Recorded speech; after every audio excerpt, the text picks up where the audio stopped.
Hi, good evening. Welcome to Noble TV. I'm John Franklin. Thanks for tuning in. We're the Chicago chapter of the National Organization of Black Law Enforcement Executives. Today we're going to be talking with Eric Washington, who's the Deputy Chief of Chicago Police Department's CAPS Community Policing Program. But before we get started, let me remind you can watch us here at CAN 21 or by way of the internet at cantv.org/hotline. Now this is a live interactive show, and you'll be welcome to call us here at 312-738-1060. We'll be taking some calls very shortly. Again, thank you, Deputy Chief Washington, for being here today. Let's get the conversation started by providing our viewers with some history on your career with the Chicago Police Department. Now, I understand you just today, as a matter of fact, you're celebrating your 30th anniversary working for the Chicago Police Department. What a milestone. Yes, it is, and thanks for having me here today, John. Glad to have you here. So let's talk about when you started. When were you hired? What year? I was actually hired in 1986, November 17th, 1986, at 7 o'clock a.m. I walked into the Chicago Police Academy at 1300 West Jackson. Now, you've had a lot of different posts before you got to your present position as Deputy Chief. Let's talk about some areas you've been at. You worked as a detective, I believe, correct? No, not a detective. I started off in the 5th District out in the Roseland, West Pullman area. I started off working the beat car. And as everybody does. And in 1988, I started working TAC, worked TAC, and I ended up working TAC for 11 years out in the 5th District before I made sergeant. Okay. Now, when you made sergeant, where'd you have to go to? I made sergeant in 1998, and at that time, I went to the 10th District over at that time, we were located on 22nd and Damon. Right, the old station. Yep. So, now, I know you and I worked together in narcotics for a while also. I ended up coming in narcotics in 2003, but that was after, like I said, I made sergeant in 1998, and during my time in the 10th District, I spent time as a community policing sergeant. I did a little relief as a tax sergeant over there, and then in 2000, I ended up going down to work at headquarters. The department was starting a risk management unit up under the superintendent's office, and I went down there, which was supposed to be for 2 to 3 months. I ended up spending 3 years down there, and I think we did some pretty good work down there. Now, after you left narcotics, where'd you go after that? I didn't leave narcotics until I made lieutenant. I made lieutenant in 2006, and then went right back to the 5th District. And then the commander at the time made me the CAPS lieutenant. In the 5th District. Okay.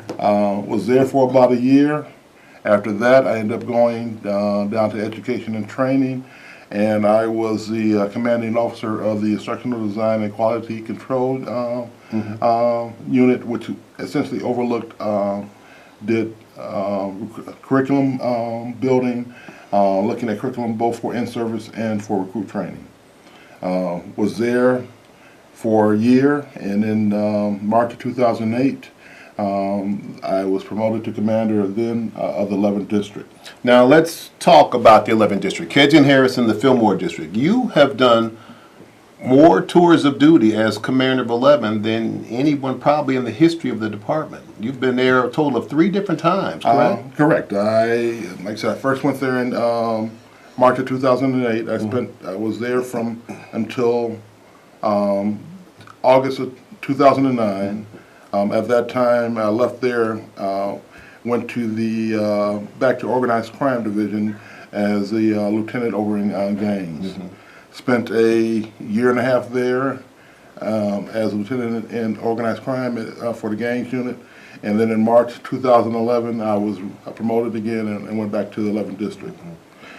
From there, I was in the 11 from March 2011, and then in October 2013, they did a lateral move. I went to back to organized crime as commander of our narcotics unit. Right.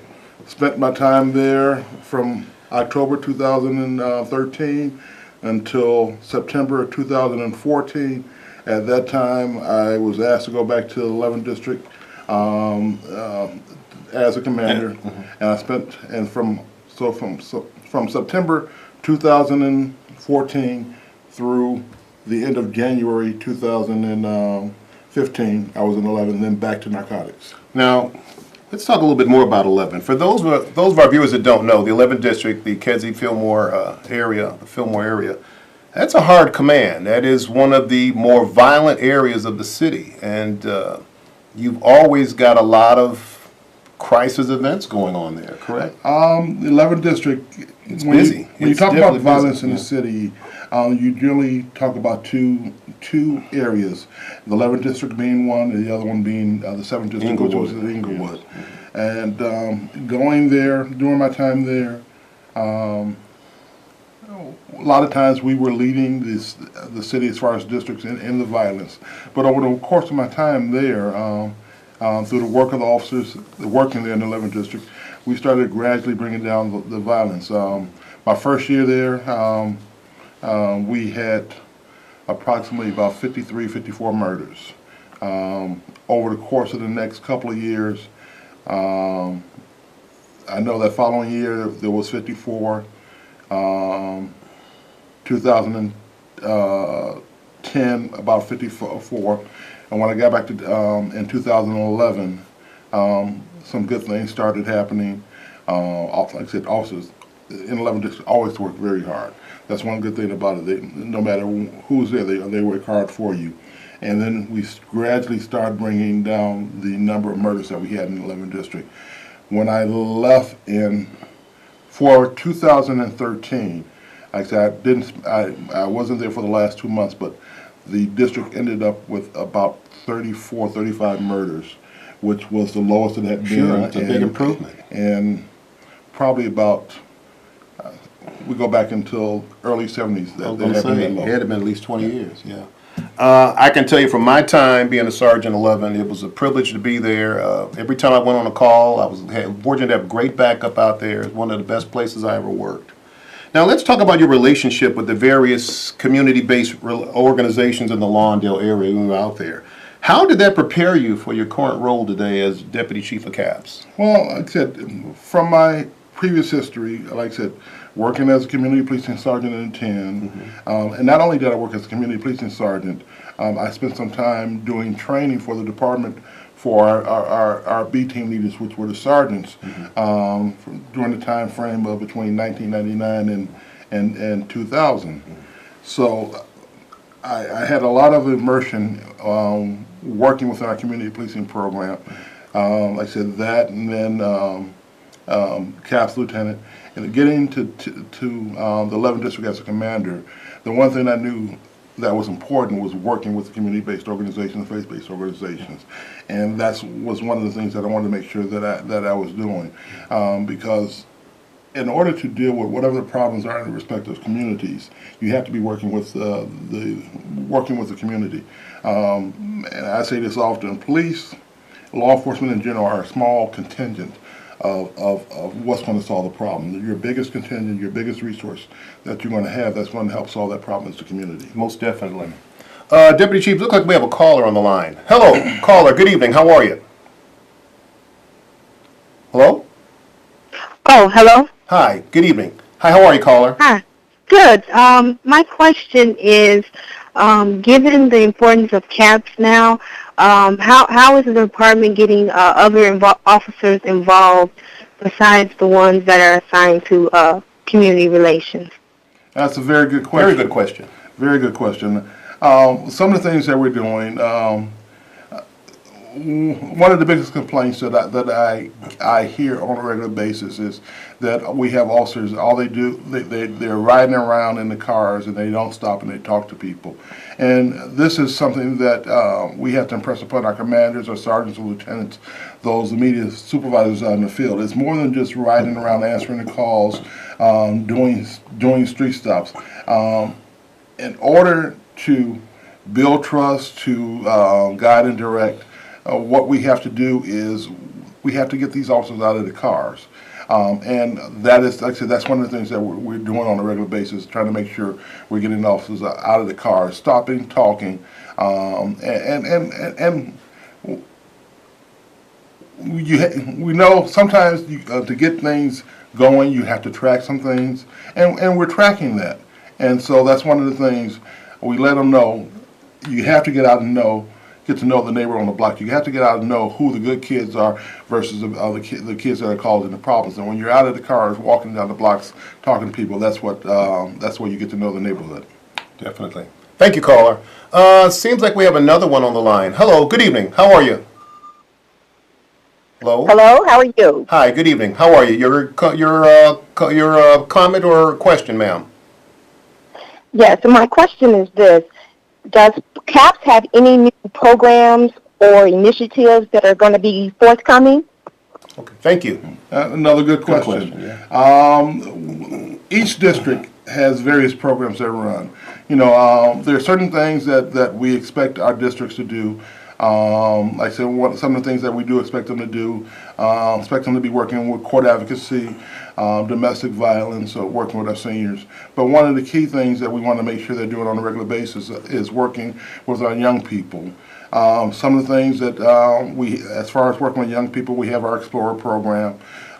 Some districts, Explorer programs, just a few kids, but first, let me explain. Explorer programs is part of the Boy Scouts of America, and we're working with Boy Scouts of America to actually pump up and expand out on our Explorer program. So that's one thing. Then we have our peer jury. That's where juveniles who have been arrested on some offense that doesn't necessarily need to go and be adjudicated at court. They're standing before their peers and In the community. in the community, and that is how we're adjudicating those cases, trying to keep those kids out of the juvenile justice system. We do a number of other different things. Some districts have sports programs. Some districts do other activities with the kids. But we're always looking for different things and different organizations that we can partner with. We can't run it all. And the idea is we shouldn't have to run it all. If we partner and work with the community-based organizations and faith-based organizations, that's how we're going to make sure we're making those connections. Thank you, caller. Looks like we have another one. Hi, good evening. Hello? Hello? Hello? Yes. Hello, can you hear me? Yes, I hear you, ma'am. Go ahead. How are you? Can I get your comment or your question, please? Okay, my question is regarding community engagement and how they foresee the CAPS unit engaging in each individual community when they haven't been able to pull everybody out. I think it's a good question, and I just want to clarify a little bit. You're asking how are we doing in community engagement to pull different members of the community out? Well, how to get them engaged when they're fearful that the wrong people are actually attending the meeting. Oh, okay. But how can we get that trust factor for our CAPS meetings to be able to attract the neighbors to actually come out and attend? Good question. That is a very good question, and I thank you for that question. One of the things that we have to do, a lot of that is going to be built on the trust that the community is going to have in us as the police. That fear that you may face retaliation by working with and associating with the police. Again, I want to step back to what I said earlier. The biggest resource, the biggest contingent out here is community residents. And we have to let them know that they don't stand alone. We as the police department, we have to make sure they know that we're there to work with them and support them and back them up. But we also have to start gathering those different members of the community that are a little fearful. They may call about a problem, but they're worried about being seen or coming out to a meeting. And we have to assure them that we have their back and that other members have their back. And as we start pulling all that together, you'll start to see a force multiplier. I would also add that they don't have to always come to meetings. There are alternate routes to get information to the police other than going to a beat meeting. You can always call or meet with someone away from a beat meeting to provide information pertaining to criminal acts or crimes in your community. You don't always have to come to a CAPS meeting to inform the police of what's going on. We've got one more caller, Deputy Chief, so let's take that one. Hi, good evening. Welcome to Noble TV. Hello. I just wanted to know, have you seen much progress through the programs you've already begun to implement? Well, yeah, we definitely see progress. It's slow. Nothing is going to change immediately, and that's the one aspect about it. It is a slow process, and by how slow sometimes it can be, you might get discouraged, and that's one of the things when I ask you is not to get discouraged. I mean, we have to continuously work. The trust that we have to work on, have to build, that's a slow process as well. There's things that we as a department have to ensure that we're doing in order to Most definitely. make sure that people know that it's serious, that we're transparent, that it's not just a show. So just like I said, I can go to particular communities, and I'll take the 5th District for one. There's a number of different good things that are happening out there. And I want to point out one particular case. That a person out there was essentially wreaking havoc out there. And they garnered support from the community where when this young man came up to trial, we had 50 people going to court on a regular basis for court advocacy. And he was found guilty. His sentencing is coming up. They were so enthused about what was happening and what happened with that court case. They want to go back for the sentencing hearing, and we're going to make sure they get there. We're going to make sure we arrange a bus to get them there and everything else. So we see the support. And the community sees that we're being open and honest and transparent with them. So so I do see the progress. Like I said, it's slow, but we're getting there. Thank you, caller. Now, let's talk about how CAPS originated here in Chicago, Deputy Chief. How did CAPS originate? When did it originate? Chicago Police Department has been up under the banner of CAPS, or community policing, since 1993. That was up under then Superintendent Matt Rodriguez, yes. one of the architects for community policing at the time. If I remember correctly, I think his rank at that time was Deputy Superintendent Charles Ramsey, Right. who subsequently left and became Chief of Police in Washington, D.C., and most recently Philadelphia. So that was 1993.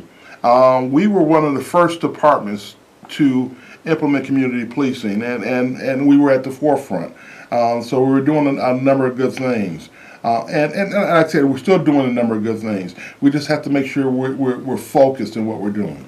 Now, what is the primary role of CAPS? What is the primary role? And what are we doing differently in CAPS today as opposed to 20-something years ago when it first came into fruition under Deputy Chief Rodriguez? Primary role of Superintendent CAPS, or community policing, is to ensure that we're working with the community, empowering the community to help resolve and solve the issues and crime issues, major and minor, within the community.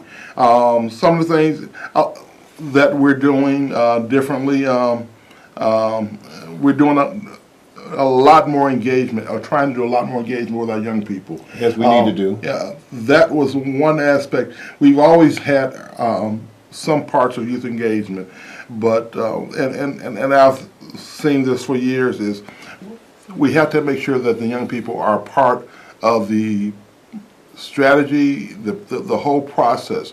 We can't just say, come, have fun, Right. let's go do this. We have to talk with them. We have to, because they have good ideas also. Sure, definitely. And they may have an idea that's going to help, because a lot of the issues and complaints that come in are about young people. You got that right. So if we're not engaging them, talking to them, because they have ideas on way to solve it. And it can be as simple as, we have nothing to do. So we have some to activities. we have to ensure that we're working with our young people, and not just middle-aged and seniors and everything else. We have to make sure the young people are part of it. Most definitely. Looks like we got one more caller. Hello, caller. Hello. Welcome to Noble TV. Hey, how you doing, Chief Franklin and Chief Washington? How are you? Good evening, sir. Good evening. Your Yeah, question, your comment? Yeah.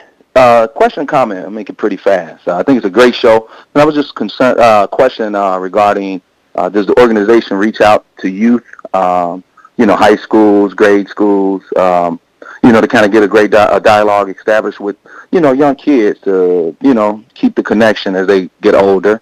And as far as CAPS, the turnout citywide, are the numbers? Do you have the numbers on that? Okay, thank you.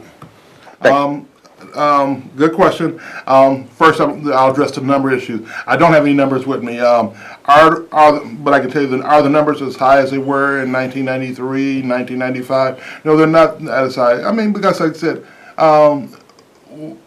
based on circumstances and a lot of other things, some people came a little discouraged, and we had to re-enthuse them to come back. Now, your question about staying engaged with the kids, we do a number of different programs. We have as part of our special activities, we have a school visitation unit. We teach Dare and Great in the grammar schools. We have a program that we actually partner with Noble that we include some grade schools and some high schools called Law in Your Community, which is a law literacy course where we're working both in high school and grammar school. One of the things, and this is something, I don't know how many community meetings I've gone to, and different meetings where everybody asks, what happened to Officer Friendly? And that's one of the things that we're working to bring back. We've identified officers that we're going to put in the school, doing those things, and teaching the kids, getting them to know that the police are there for them and that we're their friends and they're our friends. So we're going to be back doing Officer Friendly. And we're looking for a lot of different things. Like I said, it's not just things that we're developing within the department. We're looking to work with other organizations. We have manpower that we can bring and help assist in different things. And it's your program, but we're coming to make sure that we're part of it as well. Thank you, caller. Looks like we have one more on the line. Hello, good evening. Yes, I'm going to be real quick. Thank you for having our favorite Washington there. This is Miss Griffin from the 6th District. We're that outreach.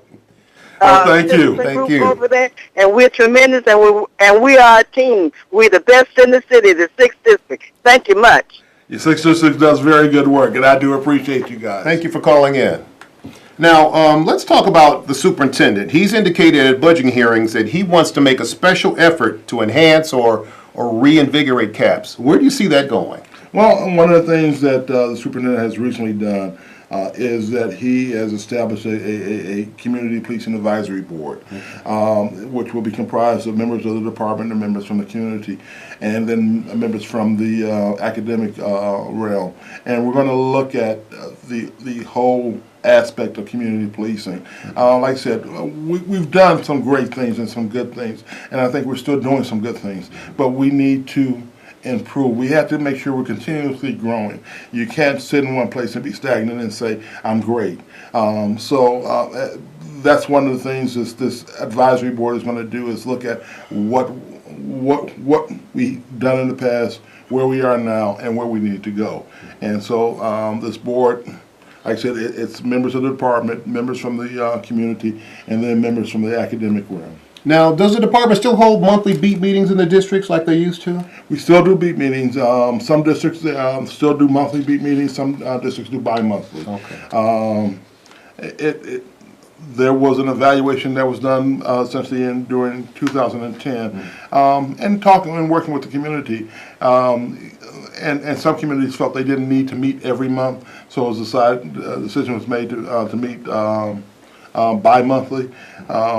I know, and I'll fall back on the 11th district. Like I said, I was there a number of times. That's one of the districts that still does meetings on a monthly basis. Now, what are your observations since you've become the deputy chief of CAPS? Is the public showing an eagerness to embrace CAPS under your command now? You say, are they showing an eagerness? I don't think the public ever lost the eagerness to do it. And this has been my impression. Mm-hmm. They have always wanted to work with the police, and they continuously want to work with the police. We just got to make sure we're doing the things that we're supposed to be doing. Sure. And working with them. Now, has there been an increase in CAPS staffing since you've taken over command of CAPS? Good question. And just recently, I put out to our districts I wanted them to do an analysis on the personnel that they had working in the community policing office and the needs of their respective community. And based on that, I allowed them to increase their manpower for the community policing office up to 6 officers. Okay. So that was a recent a thing that I put out to them. So we have a number of officers that have gone up. Some have gone to 6. Some, based on analysis, they felt they only needed 3 or 4. So, so short answer to the question: yes, there's been an increase in staffing. Good. Now let me ask you this: what does it take to actually be a CAPS officer? It really takes a really outgoing type of individual, I would think.